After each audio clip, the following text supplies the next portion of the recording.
Olá, sou Virgínia Fernandes, médica endocrinologista, e na Sexta Metabólica de hoje eu vou falar sobre casos especiais de diabetes. Bom dia, pessoal. Bom dia, em especial aos novos residentes, né? A gente está iniciando hoje os nossos temas da Sexta Metabólica, né? Iniciando com diabetes. Na verdade, iniciando com alguns casos que são mais peculiares do diabetes, né? Que a gente vai tentar sempre ir um pouquinho além do que normalmente nós apresentamos. E eu espero que vocês, ao longo das sextas-feiras, consigam aproveitar bastante. Então, para a gente começar, vamos falar um pouco da classificação do diabetes, a classificação geral, né, que a gente já conhece, nós temos basicamente as duas categorias principais que a gente sempre foi acostumado a ver desde a época da graduação, que é o diabetes tipo 1, que é um diabetes de etiologia autoimune por destruição de célula beta, o diabetes tipo 2, que ele tem uma causa genética talvez muito melhor estabelecida, mas está mais relacionado à questão de resistência à insulina e de uma etiologia multifatorial. E tem alguns tipos específicos que são colocados num pacote único, que seriam as causas monogênicas, como, por exemplo, o diabetes neonatal, o MOD, né, que vocês vão ver alguns casos aqui, de doenças exócrinas do pâncreas, né, induzidas por drogas, e o diabetes gestacional, que vocês já estão começando a ter contato aqui também nas quintas-feiras à tarde. E aí nesse momento, a gente vai falar um pouquinho desse item 3, né, que são essas outras causas de diabetes, que a gente às vezes não vê tanto, mas que são causas específicas e que realmente podem chegar para o endocrinologista e às vezes a gente não tem um diagnóstico tão simples e tão fácil. Os critérios diagnósticos, eles são utilizados os mesmos que nós utilizamos para diagnóstico de DM2 e que a gente utiliza os valores que nós temos da glicemia de jejum, da glicada e do TTGO que nós fazemos, né? E, normalmente, esses casos de diabetes, casos especiais, né, esses casos chamados secundários, eles muitas vezes passam anos erroneamente classificados como diabetes tipo 2. Mas, assim, se você for olhar em termos populacionais, apesar de serem 5% dos casos de diabetes, quando a gente vai olhar em termos populacionais, a gente acaba tendo um N muito grande, porque 5% de uma população grande não é algo desprezável.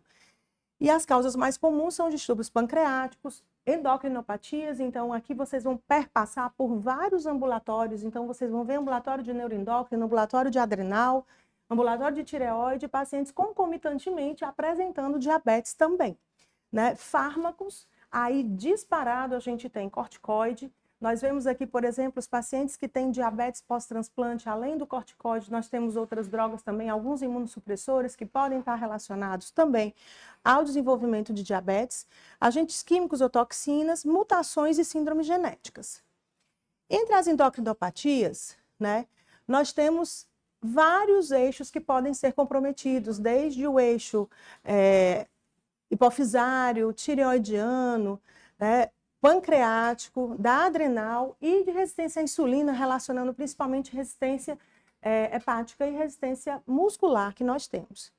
Então, produção excessiva de vários hormônios, aí a gente está exemplificando como GH, cortisol, as catecolaminas, hormônios tireoidianos, glucagon, somatostatina, todos esses hormônios em excesso, eles aumentam o risco de desenvolvimento de diabetes. Por isso que a gente perpassa praticamente por quase todas as doenças que a gente tem na endócrino. E, obviamente, quando você tem alteração da sensibilidade à insulina, principalmente em condições onde você causa uma sarcopenia importante ou obesidade, você tem um outro fator que se soma. Excesso, por exemplo, de catecolamina ou somatostatina, hipocalemia, por exemplo, decorrente de um excesso de aldosterona. Se você tiver uma alteração adrenal, por exemplo, um tumor, um aldosteronoma, você pode também causar uma alteração a nível pancreático, onde você tem uma diminuição de secreção de insulina pela célula beta. Ou seja, não apenas você tem a ação da parte hormonal, mas você pode ter alteração de resistência à insulina, alteração da resistência à insulina com aumento dela, como diminuição, em alguns casos, da produção de insulina pela célula beta. Em geral, para apresentar um quadro de diabetes manifesto, você tem principalmente em indivíduos que já têm pré-existentemente alguma alteração na secreção de insulina. Inclusive, por exemplo, no caso do diabetes pós-transplante, como a gente vai ver depois mais lá na frente, Existem até alguns critérios, mais na frente que eu digo em outra aula, mas você tem até critérios daqueles pacientes que você imagina que tem maior risco de desenvolver diabetes pós-transplante por características prévias que eles apresentam. Tá? E os principais aspectos clínicos que cada uma dessas doenças vai ter, obviamente, vai ser superadjuntado com a doença adjacente que ele tem. Mas, exceto pacientes com Cushing grave, os sintomas de hiperglicemia clássicos que a gente costuma ver num diagnóstico, que é poliúria, polidipsia, polifagia ou emagrecimento importante, dificilmente a gente vai encontrar essa tríade aí que é tão conhecida por nós nesses casos, a não ser nos casos realmente muito graves ou aqueles pacientes que já tinham uma deficiência prévia.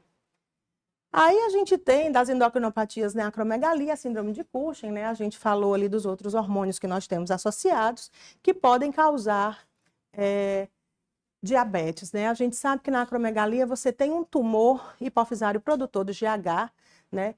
Você vai ter consequências desse aumento do GH, onde você vai ter uma diminuição da captação da glicose periférica, né, pelo músculo, ou seja, você tem uma resistência muscular à insulina, você vai ter um aumento da produção hepática de glicose pelo fígado, né, da gliconeogênese e da glicogenólise, inclusive com resistência à insulina sendo aumentada por isso, você diminui a lipólise, diminui produção de HDL e na célula beta você tem uma diminuição da secreção de insulina também nesses casos de acromegalia. Então você vê que parece muito com o desenvolvimento do diabetes tipo 2, né? E esses pacientes apresentam também alteração da glicemia por essa questão. Já na síndrome de Cushing, essa daí é que lembra mesmo aquele quadro de uma super síndrome metabólica, lembra até alguns casos que a gente vê de lipodistrofia parcial, onde você tem comprometimento em vários eixos, né? A gente pode ter tanto de um tumor hipofisário, né? Como a gente pode ter um tumor adrenal, a síndrome de Cushing ela vai depender de ser doença central ou periférica, mas nós vamos ter também, além de alguns casos semelhantes ao que a gente tem na acromegalia, como a gente viu ali, nós vamos ter também alteração na secreção de incretina. Ou seja, a diminuição do efeito incretina que a gente costuma ver nos pacientes com diabetes, ela também está presente nos pacientes que têm síndrome de Cushing. Obviamente, a gente tem outras manifestações clínicas, mas somado a esses quadros que a gente viu da acromegalia, a gente também tem essa alteração intestinal que se soma e talvez por isso esses pacientes apresentem um quadro de diabetes muito mais claro, que muitas vezes faz parte da clínica para diagnóstico inicial desses pacientes. Outras endocrinopatias aqui, como a gente tem o feocromocitoma, no feocromocitoma, a gente sabe que os pacientes vão ter um quadro de hipertensão arterial refratária, várias outras manifestações clínicas, mas o que é que vai acontecer para a gente ter alteração da glicemia nesses casos?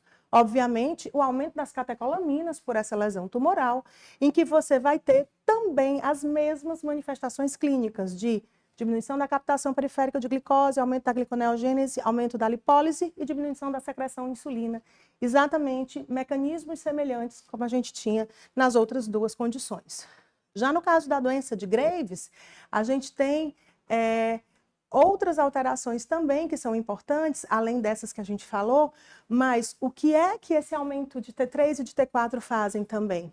Eles aumentam, né, a expressão do GLUT2, que isso também se soma a você ter mais mecanismos fisiopatológicos para alteração da glicemia e, obviamente, quando você tem um aumento da peristalse, da peristalse intestinal, você tem um aumento da captação de glicose também a nível intestinal, que é outro fator que pode se somar no aumento da glicemia e desenvolvimento da diabetes nesses outros casos. Então, você vê que tem mecanismos que são muito estanques, ou seja, são coisas que vêm se repetindo e, um ou outro caso, eles apresentam uma característica diferente. Esses dois são dois tumores, né, duas condições endócrinas que são menos comuns, mas que também são relacionados, como, por exemplo, o glucagonoma. E o glucagonoma é só a gente lembrar realmente o que é que acontece quando você tem excesso de glucagon, né? A gente vai ter o quê? Um estímulo mais exagerado. Para quê? Vocês lembram? Está aqui, ó. Ele vai estimular a glicogenólise, ou seja, ele vai estimular o aumento da produção hepática de glicose. E aí o efeito em relação ao aumento de glicemia, ele vai ser realmente por um estímulo de produção de glicose.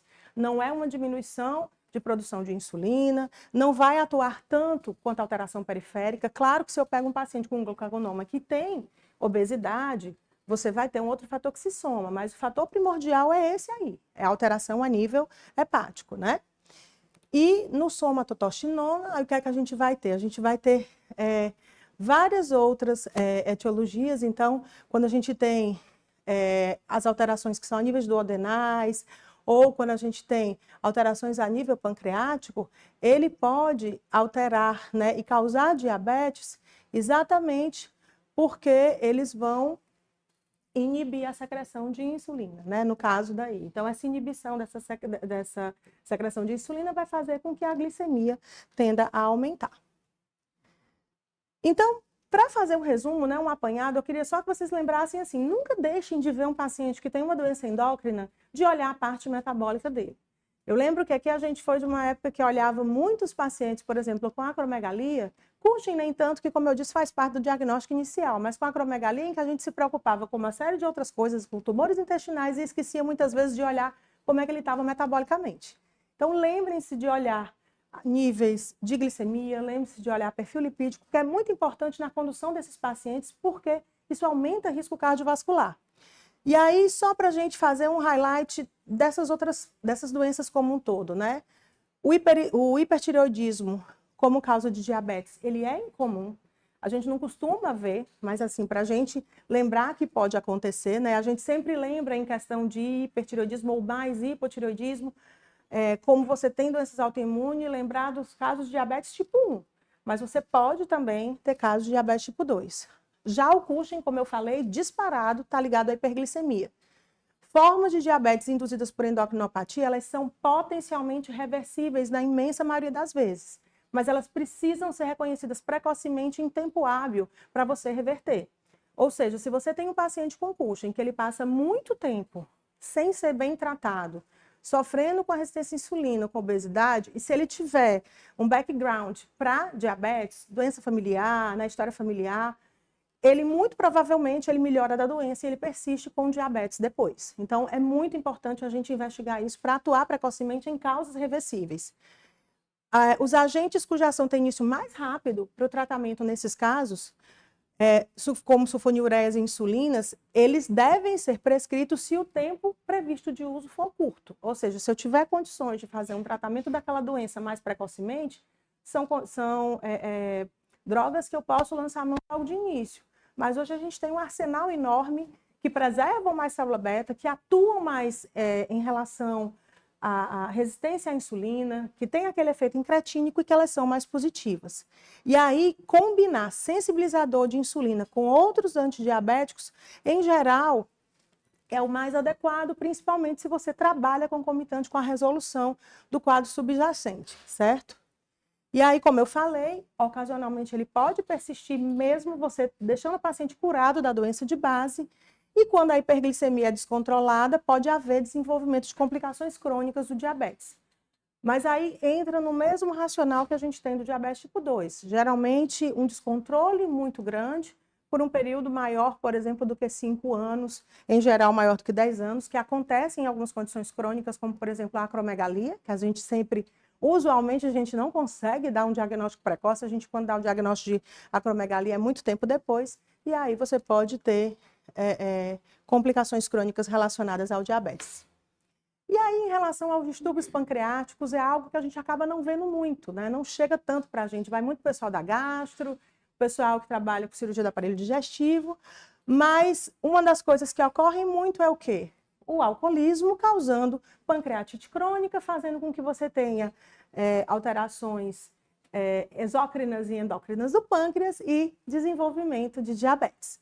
O carcinoma pancreático, a fibrose cística, a hemocromatose, a própria desnutrição, traumas pancreáticos, né, e pancreatectomia por alguma lesão tumoral, eles são as causas mais comuns. A gente tem alguns pacientes aqui que nós acompanhamos, inclusive nós temos, às vezes, muita dificuldade de manejo, porque são pacientes que, geralmente, você tem envolvimento tanto da célula beta como da célula alfa, e são pacientes que fazem uma instabilidade uma labilidade de níveis glicêmicos muito rápido, fazem muita hipoglicemia. Então, é difícil, às vezes, a gente controlar. E se ele tiver insuficiência exócrina, pior ainda, porque com a alimentação ainda fica mais difícil da gente ter esse manejo. Então, você vai ter, nesses casos, uma diminuição de massa de ilhota pancreática, deficiência de insulina, que é muito semelhante ao DM1. Então, por isso que o uso de análogos, o uso de bomba de insulina nesses pacientes não é uma coisa que a gente deve excluir. Ele é pensado e, nesses casos, ele pode ser extremamente bem-vindo. São pacientes muito vulneráveis à hipoglicemia. A gente pegou casos já muito graves de pacientes, inclusive, que ficavam com déficit cognitivo, porque tinham muita hipoglicemia e, obviamente, hipoglicemia significa hipóxia cerebral, gente. Então, a gente fala de risco cardiovascular, mas em pacientes mais jovens, esse impacto é extremamente importante. Obviamente, como eu falei, você pode ter uma deficiência exócrina, que é outra coisa que dificulta também o tratamento, e cetoacidose é incomum nesses casos. A gente tem um caso que, do ponto de vista de tratamento e de manifestação por deficiência de insulina, ele é semelhante ao DM1, mas que ele normalmente não faz cetoacidose, né? E aí, como é minha meta de tratamento nesses casos?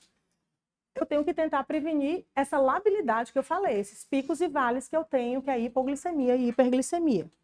Então, normalmente, a gente trata semelhante, como eu falei, ao DM1, obviamente, procurando utilizar pequenas doses, até porque você não vai ter toda aquela regulação que a gente tem no caso do glucagon, e você tem que ser menos rigoroso que o DM1 com essas metas, porque eles são mais lábeis à hipoglicemia. Então, as metas são mais frouxas.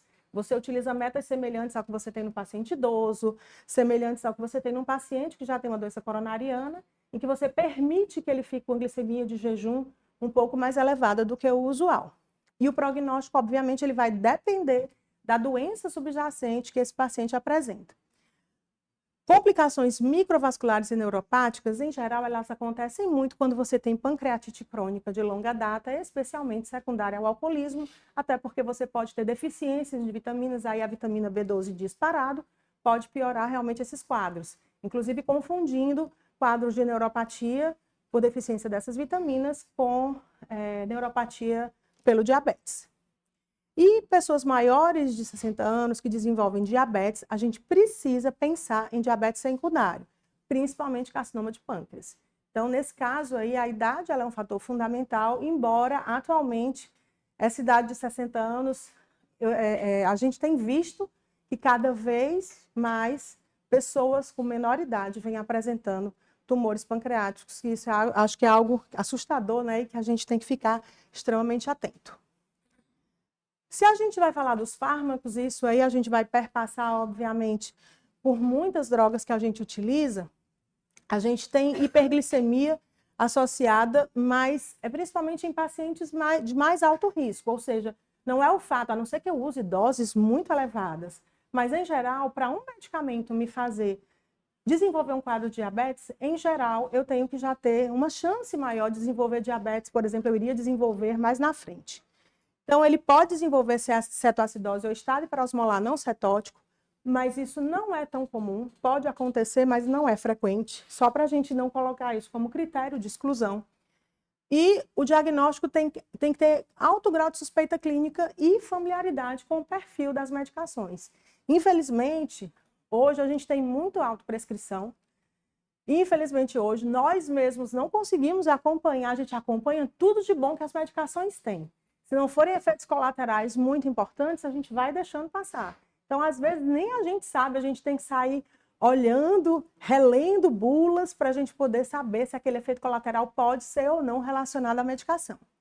E o tratamento é o quê? Retirada do agente agressor quando possível. Claro que em alguns casos, como de imunossupressores, como do uso de corticoide, que eu não posso, aí eu vou manejar as duas coisas ao mesmo tempo. Né? Então, diante da impossibilidade de descontinuar, a gente vai tratar com dieta, exercícios e o tratamento do diabetes, que pode incluir ou não o uso da insulina.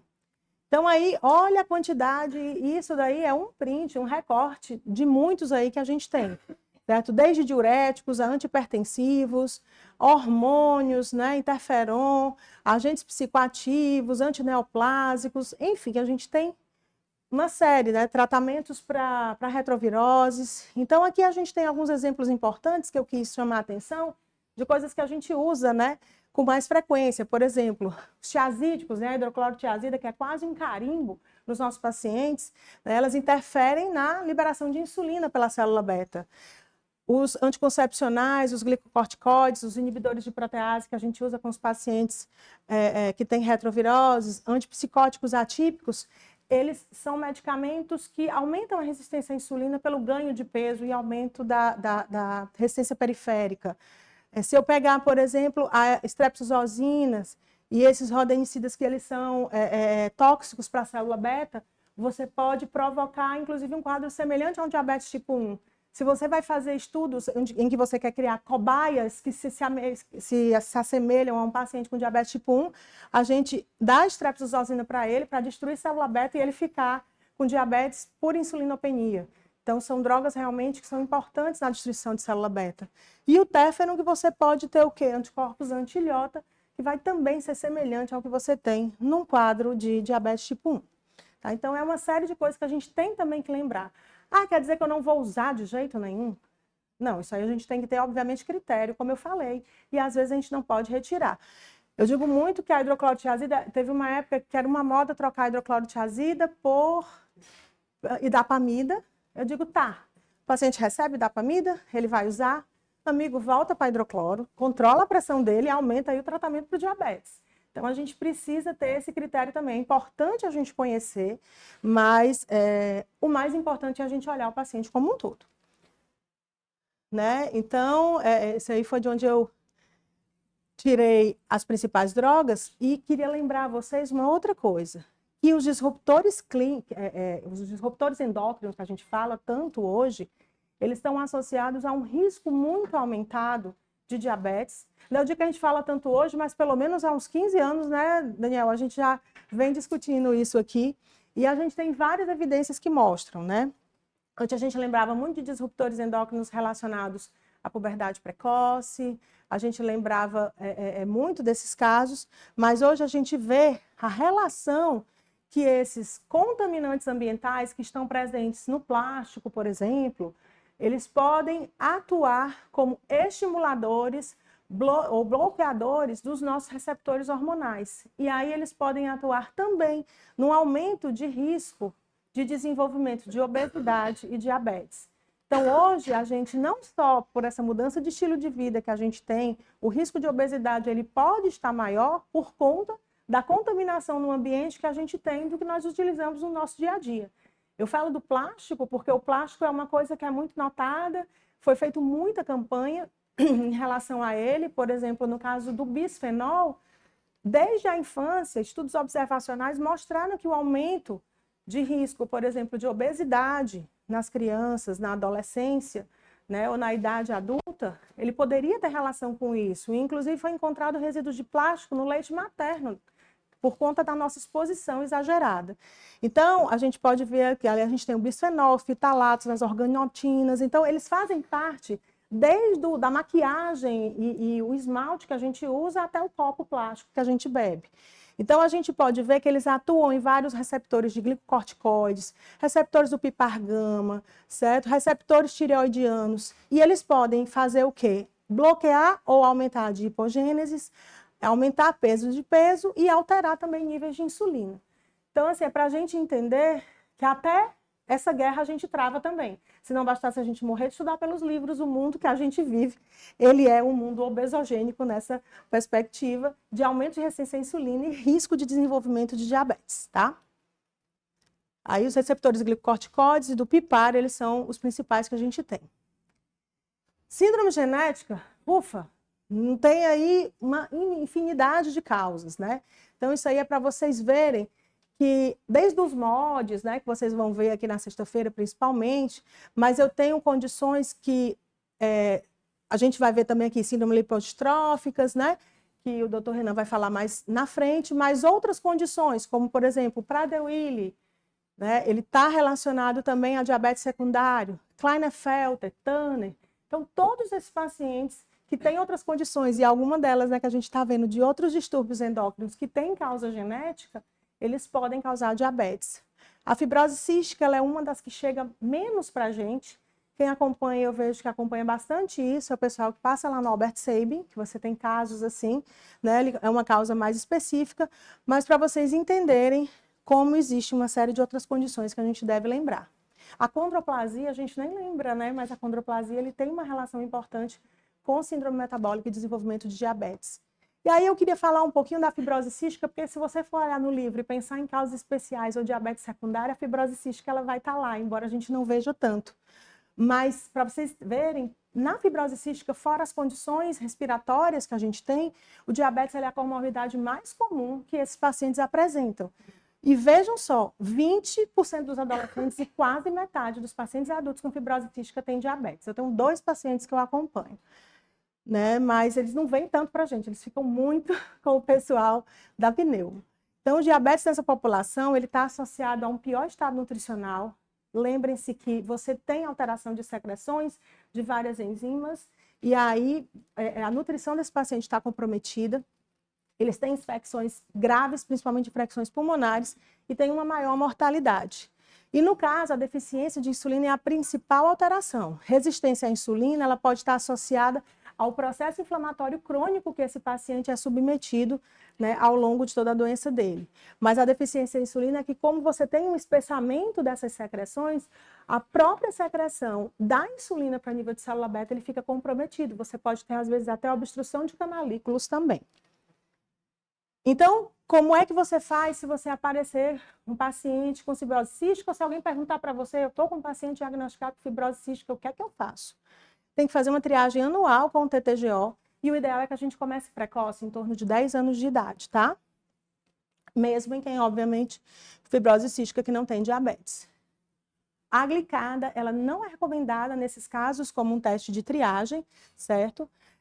O tratamento e as metas de glicemia nesses pacientes têm que ser individualizados, obviamente vai depender da idade e das outras comorbidades que ele tenha. E a partir de 5 anos de diagnóstico, a gente monitora os riscos de complicação, igual eu monitoro nos meus pacientes que têm diabetes tipo 1. Aqui, como eu falei, vai ser cenas do próximo capítulo, dos próximos capítulos, né? Próxima semana a gente vai ver de lipodistrofia. Ele faz parte dentre aquelas causas genéticas de diabetes, mas aqui é só para lembrar vocês, eu não vou me deter.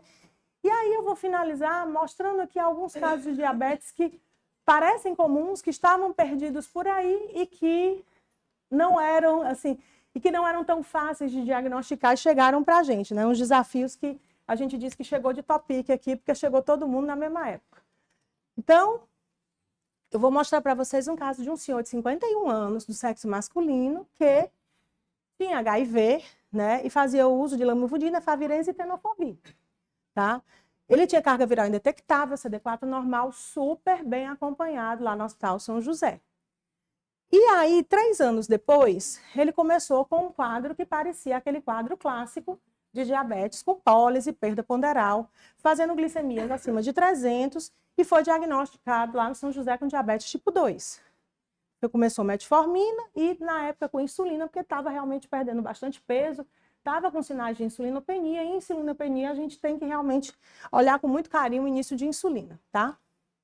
Só que aí começou a fazer insulina e a gente continuou tendo que aumentar, a gente não, eles lá, começaram a ter que aumentar a dose de insulina e ele não tinha um controle glicêmico adequado.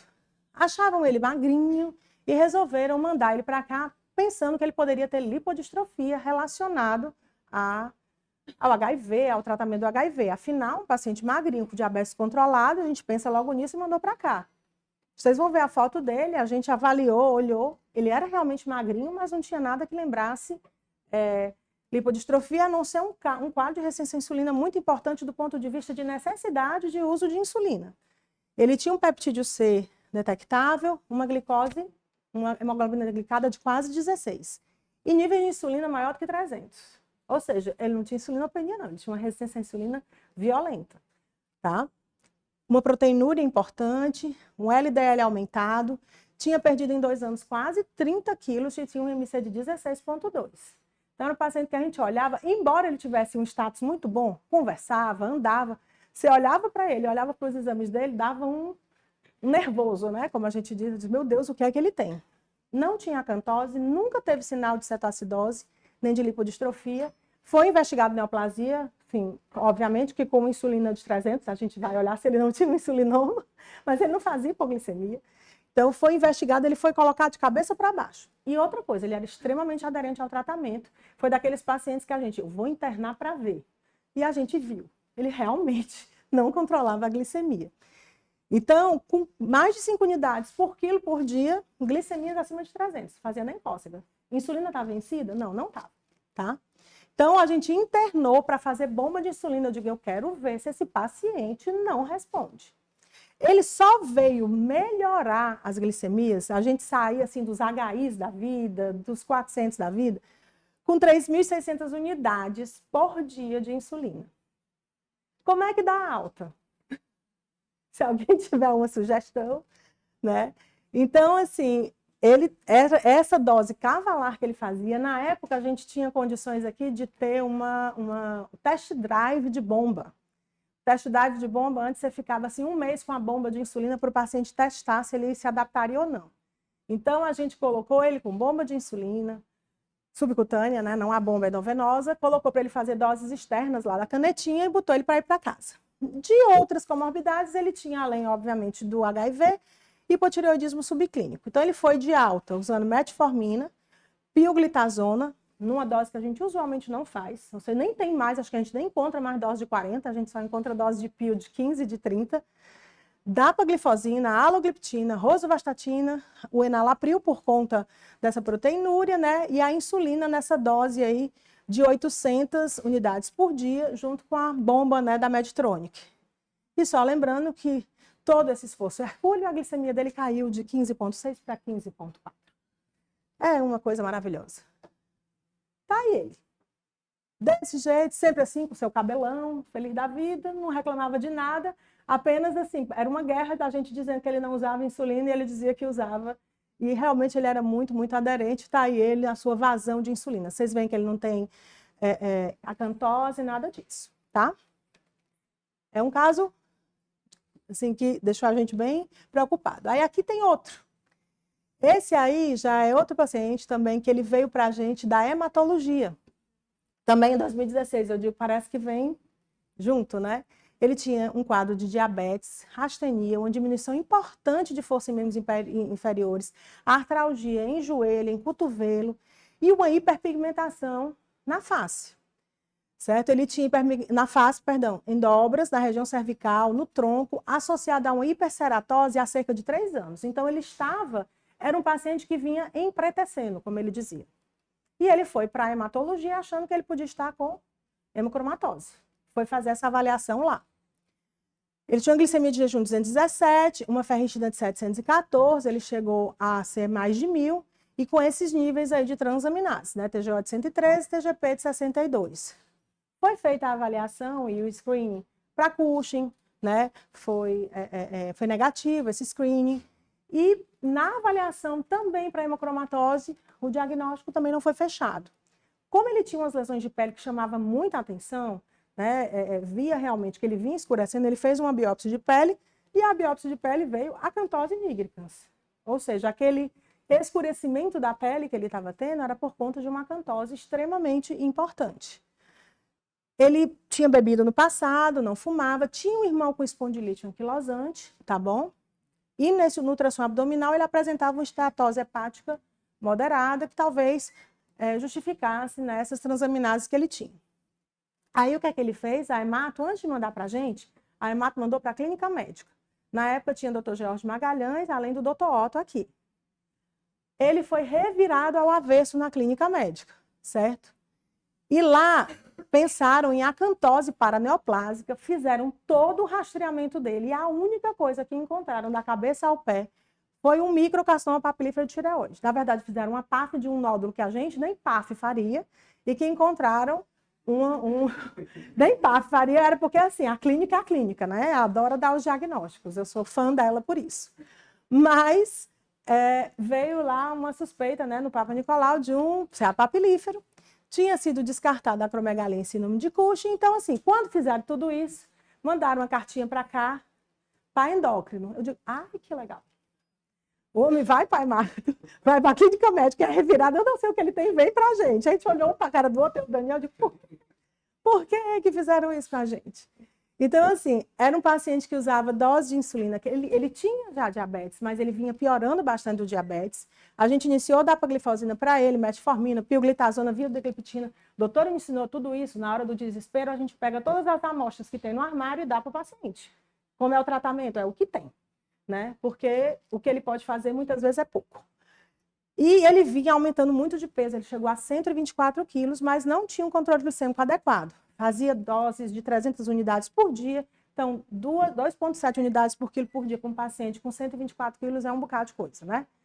E a gente vê que, às vezes, pacientes com obesidades tão importantes, principalmente quando você tem obesidade, por tecido subcutâneo, você não encontra, muitas vezes, uma resistência tão importante ao diabetes, né? E ele tá aí, ó, para vocês verem. A cozinha dele é essa aqui do abdômen. E ele foi, como ele disse, doutor, eu fui empretecendo. Tá? E foi biopsiado principalmente nessa região aqui cervical, onde tem essa partezinha ressecada. Então, era algo que realmente chamava atenção. A esposa dele, na época, disse, não, doutora, o pessoal nem reconhece ele hoje, porque ele mudou por causa da cor, tá? Outro caso, né? Aí, vamos lá. Essa daqui agora é uma moça, né, de 26 anos, e que ela foi entrada em contato com a gente. Eu sempre gosto de contar essa história. Um ex-residente nosso, R2, que é da turma da... Não é da turma da Ju, ele é da turma da Jéssica, né? O Samuel. Samuel liga e diz, doutora, por favor, estamos precisando discutir um caso. Pega um horáriozinho na sexta-feira para discutir o caso. É uma paciente que não diabetes tipo 1, que não responde à insulina.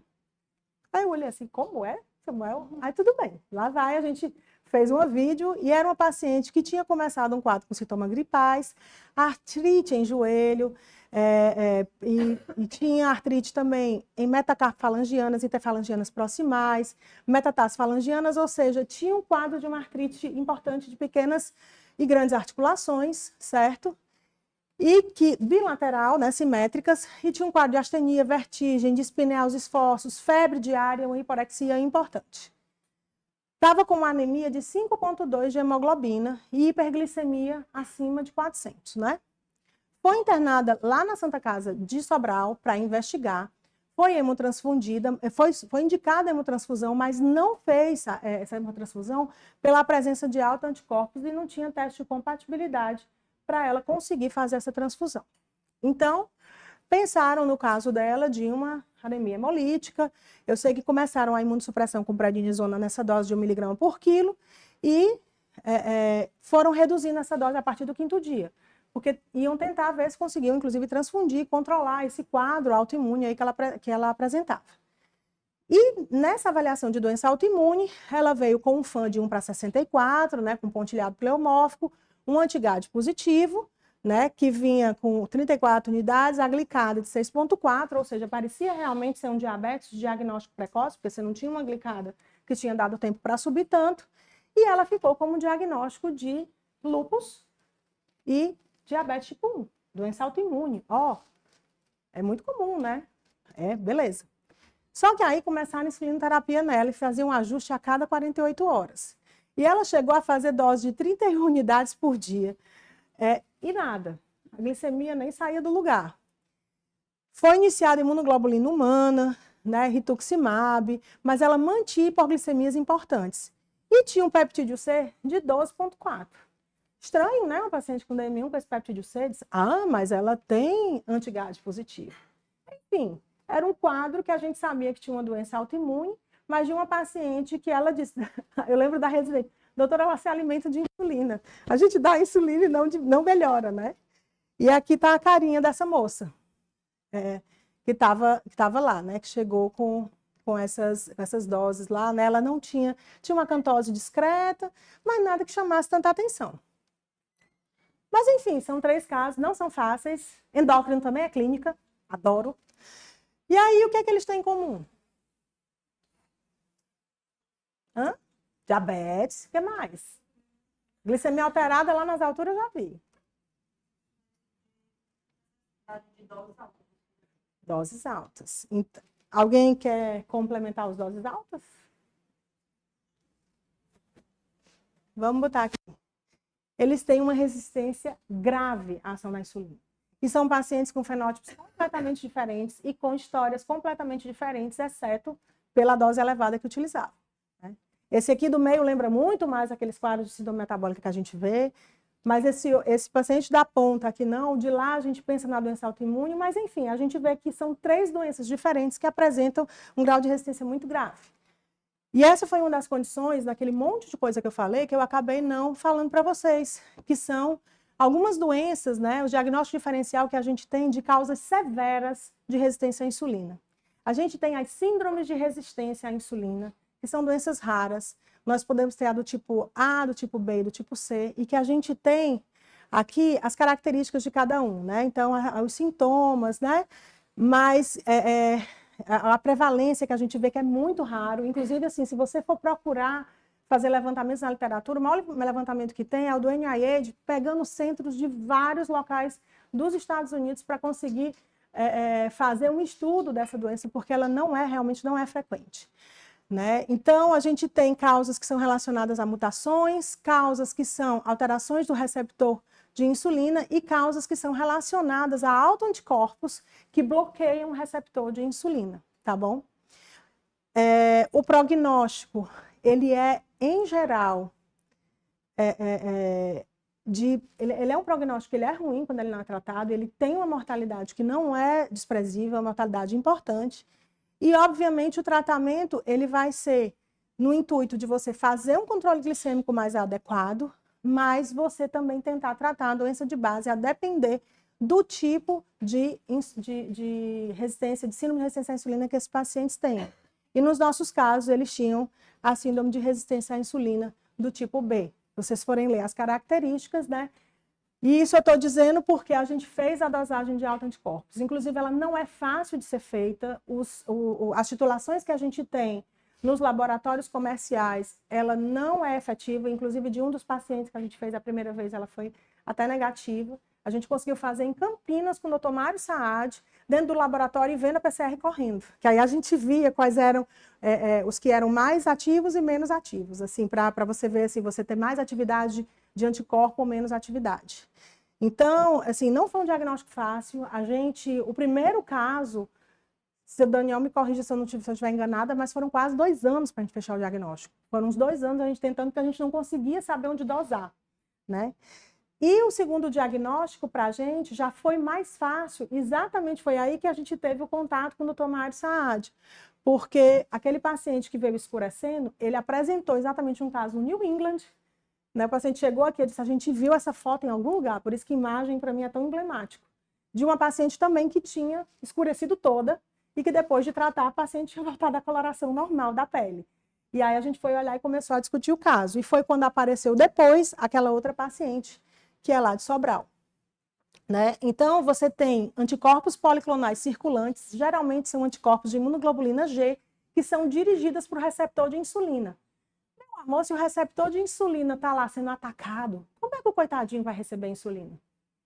Então, muitas vezes, a gente vê glicemias muito elevadas e você acaba tendo que utilizar são outras drogas que esqueçam a via do receptor de insulina para você tentar ter alguma resposta no controle glicêmico, certo? E aí, né, a gente fez o quê? Esse rapaz tinha anticorpo antirreceptor de insulina positivo. Aí vocês imaginam uma pessoa vir com glicemia de 400 e você pulsar a pessoa. Os dois estavam lá, os dois receberam o diagnóstico, eu digo, vai um de cada vez, porque o coração não aguenta pegar 2 ao mesmo tempo. Então, a gente começou prednisona e 1 miligrama por quilo. Gente, ó, ali vocês estão vendo em vermelho a glicemia. Em azul, a dose de corticoide. Então, a gente começou a dose lá, olha aí como vai reduzindo. Quanto eu começo a aumentar a dose de corticoide, como ele vai caindo, a glicemia vai caindo ao longo do tempo. E na primeira semana, você não tem quase alteração da dose de insulina. Assim, você estabiliza. De insulina não, perdão, das glicemias. A partir dos 15 dias da segunda semana, é impressionante como elas começam a cair. Aí a gente começa a tentar desmamar a dose de corticoide, como a gente faz com doença autoimune. Nós estamos tratando um diabetes autoimune, mas que, por exemplo, no DM1 eu não uso corticoide, mas esse aqui eu uso porque eu tenho altos anticorpos contra esse receptor, né? E aí, aconteceu que quando a gente reduziu a dose para 20 miligramas, ele teve uma piorada ali, quando ele subiu de novo, né, os níveis, e ele piorou da função renal, quando a gente chegou na dose de 20 miligramas de prednisona, a gente já estava lá no desmamezinho dele. E aí, o que é que aconteceu? Nesse momento, a gente foi discutir o caso dele com o pessoal da infectologia. E aí, ele estava utilizando o efavirenz. O efavirenz, ele é uma droga que ele pode piorar a função renal. Então, como ele veio piorando a função renal, o pessoal da Infecto resolveu trocar. E a gente não conseguiu mais desmamar. A gente tinha ficado com 20 miligramas, tinha segurado, porque ele estava piorando as glicemias de novo. Quando ele fez a troca pelo dolutegravir, a gente conseguiu desmamar completamente. Então, o que é que aconteceu? Aquele paciente que saiu com mais de 3.600 unidades de insulina, ele hoje era um paciente que a gente controla com a metformina, acho que atualmente ele está usando o inibidor da DPP-4, se eu não me engano.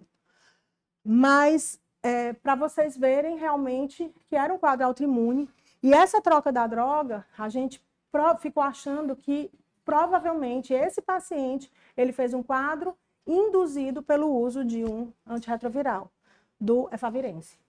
Provavelmente foi o que deve ter sido o clique dele na época que ele teve a mudança das drogas para ele desenvolver.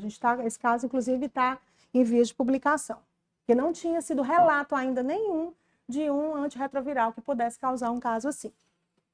Já o seu Jeová também, com receptor positivo, né, começou a prednisona, 1 miligrama por quilo, e teve melhora importante da acantose. Só que na dose de 40 miligramas ele piorou da glicemia. Então, ele precisou associar imunossupressor. Se você for olhar nas revisões de literatura que a gente tem, normalmente a gente utiliza primeiro corticoide, mas o uso de corticoide, muitas vezes, ele pode ter rebote depois que você tira. Só que é a droga mais acessível e que a gente acaba mais utilizando. Se você estivesse no mundo ideal, você iria usar anticorpo monoclonal, seria o melhor dos mundos, né? Mas aqui a gente acaba tendo que evoluir mesmo para uso de corticoide, de imunossupressores. Ele utilizou ciclofosfamida e micfenolato, ele teve muita reação. Ele é um paciente, infelizmente, que é pouco aderente à terapia, com o pessoal lá na Reumato que está nos ajudando com isso, né? Mas hoje, aquele paciente que usava quase 4 unidades, ele usa 1,6 unidades por quilo, tá? E aqui para vocês verem, né, que ele começou a descolorir ali, o braço dele começou a voltar à cor normal, e a diferença aqui na mão, que ele veio volta na coloração, mostrando realmente que era essa acantose. Eu digo que é o Michael Jackson ao contrário, né? O Michael Jackson, coitadinho. O vitiligo foi embranquecendo, ele foi embrandecendo pela acantose, tá? E a nossa paciente lá de Sobral, ela foi a única paciente que a gente não fez dosagem de alto anticorpo. Mas, gente, foi uma vergonha tão grande, por isso que eu digo que as especialidades não conversam. Conversa com o reumatologista, porque para eles não é incomum ver glicada de 15 em paciente com recém-diagnóstico de lúpus. E eles nunca veem, porque geralmente esses pacientes são vistos num quadro de uma tempestade autoimune tão importante, como, por exemplo, no caso dessa, que estava fazendo anemia hemolítica, ou então eles têm uma lesão renal tão importante que mesmo a glicemia alta, quando eles começam a tratar, trata tudo. Porque eles usam corticoide. Ela não respondeu lá porque foi tirada muito precoce, certo? Então, como tiraram, fizeram 5 dias e pararam, ela não respondeu. Aí, quando foi para retomar, que ela já estava com níveis realmente glicêmicos muito elevados e já há muito tempo sem controle, disse, nós vamos começar a pulsar de novo. E a gente pulsou e foi muito lento, né? Então, depois que a gente começou a pulsar, com 7 dias de... A gente pulsou, que eu digo assim, a gente não é pulsou aquele pulso que a gente dá EV, perdão. Mas que a gente começou a usar a dose de 1 miligrama por quilo, com 7 dias ela começou a melhorar e a gente foi fazendo um desmame bem lentinho. 5 miligramas a cada 10 dias a gente saiu fazendo e aqui ela, coitadinha, cheia de acne por conta do uso do corticoide, né, de dose alta, mas ali ela mandava as fotinhas pra gente, aquelas glicemias que eram HI, ela fazia 90, 74, 83. Eu gosto de mostrar essa fotinha para vocês verem que ele não está mentindo. E a residente de lá era apavorada. Eu digo, bora, eu tô com você, vamos junto. Para a gente poder utilizar realmente doses altas lá. E hoje ela melhorou bastante. Ela está com a gente muito mais para um segmento de obesidade, que ela ficou bem, e está em acompanhamento mesmo aqui com a reumatologia. Tá? Então, assim, as mensagens que eu queria deixar para vocês para casa, eu sei que a aula foi um pouquinho longa, mas é só para vocês lembrarem que diabetes secundária é muitas vezes uma condição que a gente não valoriza, Mesmo na literatura especializada, para você conseguir puxar isso aí, é perrengue muito. A gente não encontra um capítulo sobre isso, fica tudo muito pulverizado. E existe uma grande variedade de condições que são associadas ao desenvolvimento dessa condição. Lembrar, como eu falei, praticamente todas as endocrinopatias, elas podem cursar com alteração do metabolismo da glicose. Portanto, não deixem de pedir pelo menos uma glicada, ou uma glicemia ou insulina para vocês avaliarem e olharem com carinho esse paciente, porque ele não tem uma complicação a mais além da doença de base. As condições relacionadas ao aumento da resistência à insulina, elas são destaque, né, do desenvolvimento de diabetes secundário, principalmente no meio atual que a gente tem. Em termos de droga, corticoide é a que está disparada associada ao maior desenvolvimento de diabetes, embora a gente tenha utilizado para o tratamento de um diabetes secundário aí, né?